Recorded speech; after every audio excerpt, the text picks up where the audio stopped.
Saudi আরবকে চারদিক থেকে ঘিরে ফেলেছে পারস্য উপসাগরের সিংহ ইরান। দেশটির প্রতিটি তেল ক্ষেত্রকে পুড়িয়ে দিয়েছে ইরানি ড্রোন আর মিসাইলের বহর। আপাতত তেল পরিবহনে হরমুজ এড়িয়ে লোহিত সাগরকেই বেছে নিয়েছে রিয়াদ, কিন্তু এখানেও হুমকির মুখে যুবরাজের তেল পরিবহন। লোহিত সাগরে ইরানি অবরোধের হুমকিতে দিশাহারা সৌদি আরব। যুদ্ধ বাঁধিয়ে এখন কোনো কুল কিনারাই করতে পারছে না। ইরানকে প্রতিহত করা এবং নিজেদের বাঁচাতে মরিয়া চেষ্টা চালাচ্ছেন সৌদি যুবরাজ মোহাম্মদ বিন সালমান। এর মধ্যে পাকিস্তানের সেনা এবং যুদ্ধ বিমান মজুত করেছেন নিজ দেশে।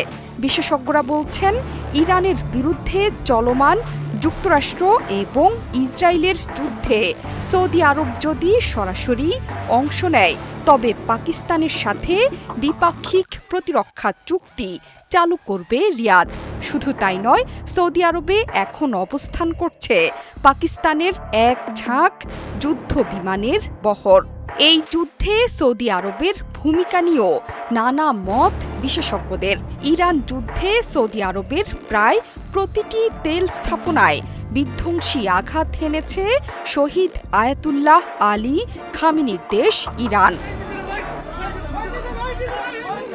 কানাডীয় সংবাদ মাধ্যম সিবিসি নিউজকে দেয়া সাক্ষাৎকারে সৌদি ভূরাজনৈতিক গবেষক সালমান আল আনসারি বলেছেন, ইরানের বিরুদ্ধে যুক্তরাষ্ট্র ইসরায়েলের যুদ্ধে সৌদি আরবের সরাসরি অংশগ্রহণ পাকিস্তানের সাথে সক্রিয় করবে দ্বিপাক্ষিক প্রতিরক্ষা চুক্তি।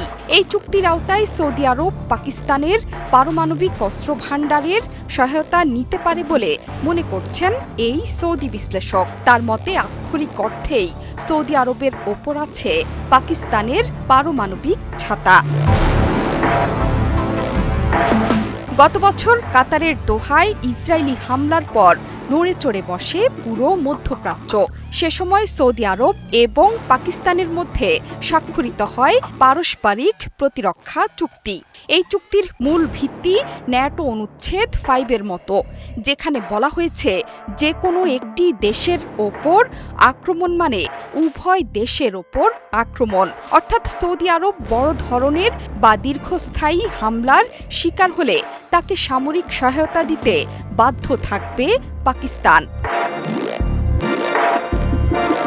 বিশ্লেষকদের মতে সৌদি পাকিস্তান প্রতিরক্ষা চুক্তিটি ইরান যুদ্ধে একটি নতুন মাত্রা যোগ করেছে এবং এটি ইঙ্গিত দিচ্ছে যে সংঘাত নিয়ন্ত্রণ করা না গেলে তা বিশ্বজুড়ে ছড়িয়ে পড়তে পারে। পাকিস্তান কেবল কূটনৈতিক ও প্রতিরক্ষা ক্ষেত্রেই নয়, বরং জ্বালানি তেলের জন্যও উপসাগরীয় দেশগুলোর ওপর নির্ভরশীল। মনে করা হচ্ছে পাকিস্তান ও ইরান সরকারের মধ্যে আলোচনার মাধ্যমেই এই নিরাপদ যাতায়াত সম্ভব। বর্তমান পরিস্থিতিতে পাকিস্তানের পরমাণু সক্ষমতা সৌদি আরবের জন্য একটি বড় ধরনের সুরক্ষা কবচ হিসেবে কাজ করছে বলে মনে করছেন সমরবিদেরা। জোহরা চৌধুরী, সেতু, ৭১।